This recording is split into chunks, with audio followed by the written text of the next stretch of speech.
கோவை வஉசி மைதானத்தில் மனாஸ் என்டர்டைன்மெண்ட் நிறுவனம் சார்பில் நடைபெறும் ஜங்கிள் வேர்ல்டு பொழுதுபோக்கு பொருட்காட்சியை கோவை மாநகர மாவட்ட திமுக செயலாளர் நா. கார்த்திக் எக்ஸ்-எம்எல்ஏ அவர்கள் திறந்து வைத்து வாழ்த்தினார்.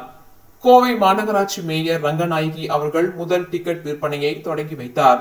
நிகழ்ச்சியில் பொருட்காட்சி ஒருங்கிணைப்பாளர்கள் R M. Rafeeq, M. Ismail Abu Tahir, S S. Jamaluddin, K. Ashraf, N. Aashiq Ali, M. Arif, Safiq Samil, Hafeez Salman முன்னிலையில் நடைபெற்றது. நிகழ்ச்சியில் ஏ.பி. நாகராஜ் எக்ஸ்-எம்பி, பெரியகடை வீதி பகுதி 1 செயலாளர் மார்க்கெட் எம். மனோகரன், பெரியகடை வீதி பகுதி 2 செயலாளர் வி.ஐ.